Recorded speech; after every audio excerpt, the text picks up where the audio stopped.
Futebol Clube. Episódio 2, o Brasil na Copa de 82. Vai apitar Klein. Acabou o jogo. Acabou o jogo. Classificou a Itália. Está desclassificado o Brasil. 3-2 num dos maiores jogos de todos os tempos. No dia 5 de julho de 1982, na voz do saudoso Luciano do Vale, então pela TV Globo, estas foram as palavras que partiram o coração de uma geração. O Brasil era derrotado por Paulo Rossi e Azurra, 3-2 no Sarriá, lá em Barcelona, e dava adeus à Copa do Mundo. Um contraste brutal com o que vivíamos em casa. O país acompanhava uma pequena euforia com os sinais da ditadura civil-militar em um contexto de abertura de anistia ampla, geral e irrestrita. Pouco a pouco retomávamos a democracia e a cidadania com novos e velhos partidos políticos. E tínhamos eleições marcadas para governador, hein? Ampla, geral e restrita. O Corinthians mostrava ao país a sua democracia, bicampeã em meio ao regime de exceção, para o ódio do exército. Ainda chorávamos por Elis, morta em janeiro. Nascia o punk rock brasileiro, de Brasília e do ABC, com ainda mais crítica a toda essa barbárie, que perdurava há quase 20 anos. O ponto fora da euforia foi o grande presente que o regime militar entregou ao povo. Crise econômica, dívida externa enorme, uma inflação descontrolada e sem perspectivas de crescimento. O tal milagre econômico foi uma piada, que terminou com o país pedindo moratória das dívidas aos credores externos. Até por tudo isso, o futebol, mais uma vez e de novo, foi depositário de toda a nossa esperança. Aquela foi uma seleção que, apesar da derrota, ainda hoje é bastante festejada e enaltecida por ter apresentado um futebol ofensivo, com muita movimentação e categoria. Um time mágico que encantou um planeta, mas que não venceu. A seleção de 82 começou a nascer quando Tele Santana foi anunciado como novo técnico do time, em fevereiro de 80. Tele seria o primeiro técnico a assumir a seleção de maneira exclusiva. Até o momento, o técnico do selecionado dividia sua atenção com a função em um clube. Juliette Coutinho, presidente da CBF, promoveu uma enquete com jornalistas e cronistas esportivos da época. E o Tele foi eleito disparado, 197 votos e um total de 218, quase unanimidade. O planejamento definido por Tele e a CBF era bem simples. Durante 80, testaríamos os jogadores em amistosos buscando encontrar a base do time. No ano seguinte, o Brasil jogaria as eliminatórias e disputaria o Mundialito, no Uruguai, aquele com todos os campeões. E ainda excursionaria pela Europa para enfrentar os seus principais rivais. A proposta era chegar em 82 com o time organizado, entrosado e pronto para a Copa. Em 80, o Tele armou a seleção em um 4-3-3. Um volante, com 2 meias armadores, um centroavante e 2 pontas. Os laterais avançavam bastante e os pontas cobriam as subidas deles. Os meias armadores não tinham uma posição fixa, se movimentando por todo o campo. Os pontas abriam o jogo, puxando a marcação para fora da área e permitindo que os meias e os laterais viessem de trás com velocidade. O centroavante participava das tabelas rápidas pelo meio e fazia a parede, jogando como um pivô de futsal, para permitir as subidas dos demais jogadores. E tem gente que acha que foi o Guardiola que inventou isso. Guardiola só soube ler o que ninguém anda lendo. No gol, Carlos, Valdir Pérez e Raul Plasma faziam revezamento nas convocações. Na lateral direita, Nelinho começa como titular, mas Edevaldo e Leandro também foram testados e foram subindo. Na lateral esquerda, Júnior veste a 6 e só foi devolvê-la anos depois a tragédia do Sarriá. Na zaga, as vagas foram disputadas por Luizinho, Oscar, Julinho, Amaral e Edinho. No meio, Toninho Cerezo era incontestável. Junto dele vinham os principais nomes daquela seleção, Sócrates e Zico. Na ponta esquerda, Éder e Zé Sérgio disputavam a vaga, assim como Paulo Isidoro e Tita pela direita. A camisa 9 começou com Reinaldo, mas que por questões mais políticas do que futebolísticas, acabou perdendo espaço para Careca, Serginho Chulapa, Roberto Dinamite e Nunes, que também estavam no páreo. O Brasil inicia o ano de 81 disputando o Mundialito, que reunia todas as seleções que já haviam conquistado o Mundial. No grupo do Brasil, Argentina e Alemanha. A Argentina, então campeã da última Copa, estava reforçada com o jovem Diego Armando Maradona. A Alemanha era campeã de 74. No outro grupo, Uruguai, Itália e a Holanda, que veio substituindo a Inglaterra. Só bicho grande. Os vencedores dos grupos iriam para a final. Nosso caminhar nesse torneio foi um empate em 1-1 com os argentinos, uma goleada de 4-1 sobre os alemães. Portanto, assim, estávamos credenciados para fazer a final contra os uruguaios. E aí, estádio Centenário lotado para assistir a vitória celeste por 2-1. Pois é, o Brasil fracassava no primeiro teste de fogo. O que vale a pena lembrar daquele 10 de janeiro de 81 foi a torcida uruguaia. Ah, a torcida uruguaia, impulsionada pela vitória de dentro do campo e pela outra vitória, aquela mais democrática, cantava em uníssono, a plenos pulmões, após o apito final: "Se vai acabar a ditadura militar". Assim como aqui, lá eles também estavam sob um regime golpista, militar, ditatorial. E essa talvez tenha sido a primeira grande manifestação do povo uruguaio após o plebiscito de novembro do ano anterior.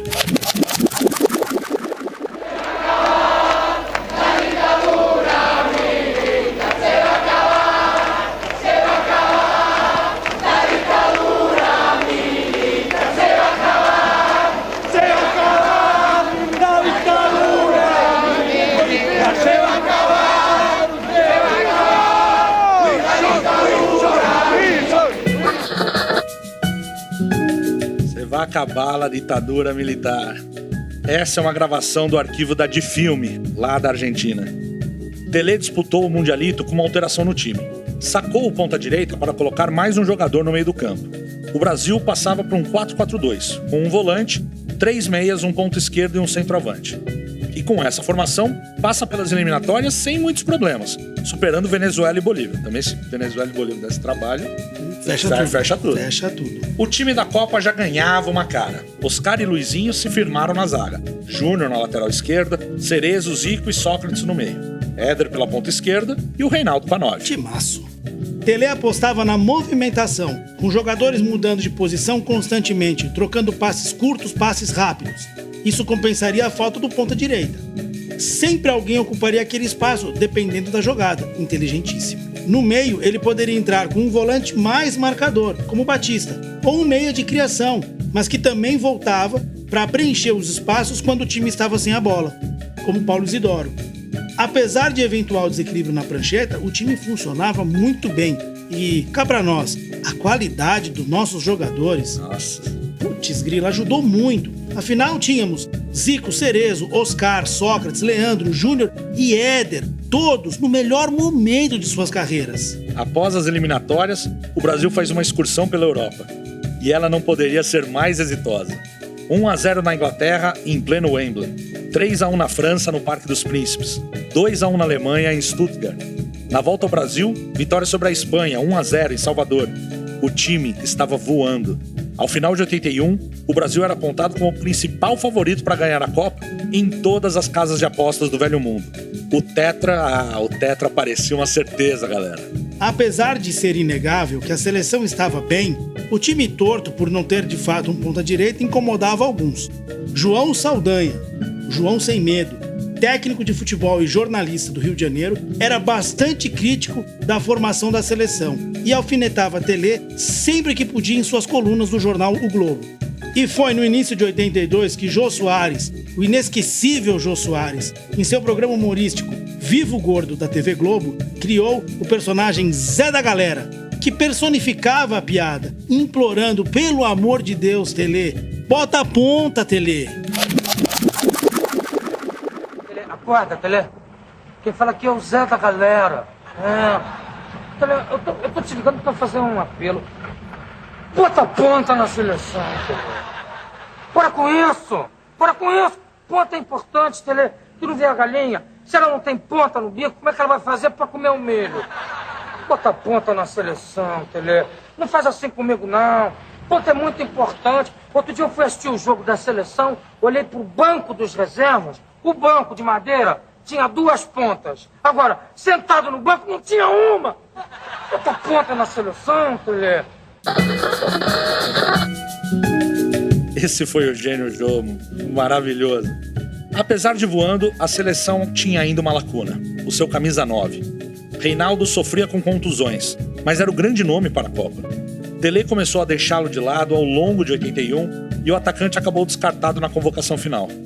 Conservador, Tele reprovava a atuação política de Reinaldo e deixou que fatores extracampo influenciassem a lista. Uma pena.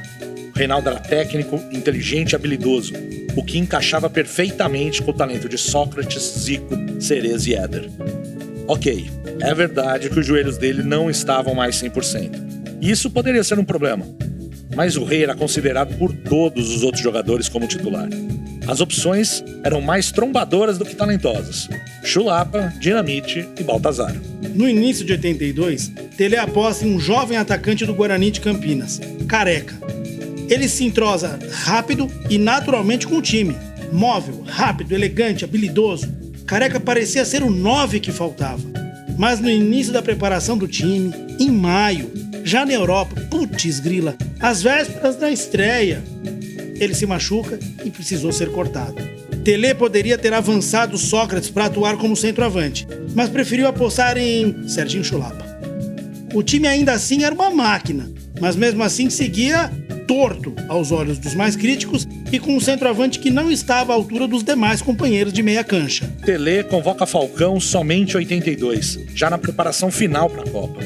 O volante estava jogando na Roma, da Itália, e na época, convocar alguém que não jogava no país não era natural.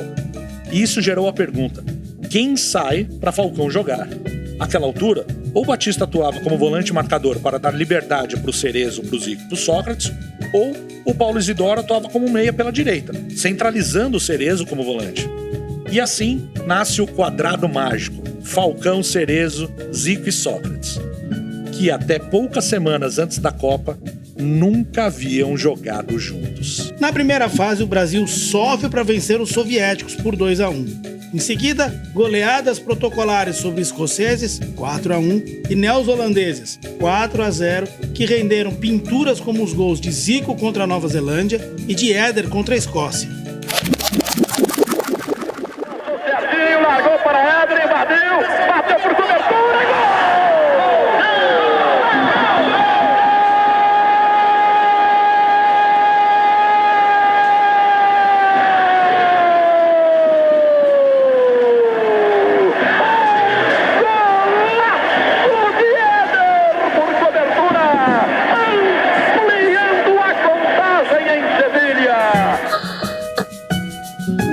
Este foi do Alcei Camargo pela Rádio Tupi do Rio de Janeiro.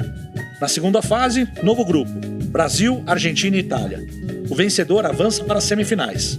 A seleção faz sua melhor partida da Copa contra a Argentina, vencendo os campeões mundiais por 3-1. Até que a Canarinho enfrentou a Azurra, em Barcelona.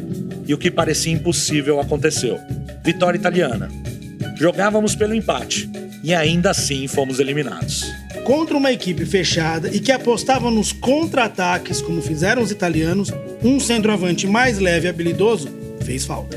Chulapa fez uma partida muito aquém. Estava afogado entre os marcadores italianos e produziu pouquíssimo, tanto que fora substituído por Paulo Isidoro aos 20 do segundo tempo. Com Reinaldo ou Careca, a movimentação e o futebol ofensivo de Tele, poderíamos ter tido melhor sorte? Eu espero que o futebol brasileiro tenha dado uma demonstração a seu público de que é um futebol de primeira qualidade. Faltou comando e faltou modéstia. Nosso time pegava a bola e não tinha jogada por lado direito. Nós entregamos a rapadura, a burrice, a teimosia, a falta do menor discernimento do que é o jogo. E esse é o João Saldanha, João Sem Medo, fazendo seu comentário pela Rádio Globo logo após a derrota.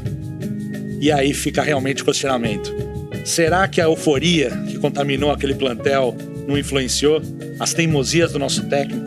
Até que ponto tudo isso influenciou e impediu que o Tetra viesse em 82? Mas a história não pode ser reescrita. Só podemos imaginar a diferença que esses craques teriam feito no time que disputou a 12ª edição da Copa do Mundo, na Espanha, em 1982. Esse é meu xará, Thiago Montelli. E ele é o Thiago Castro. Esse é o Que Falta Você Fez Futebol Clube, episódio 2. Brasil na Copa de 82. Até a próxima.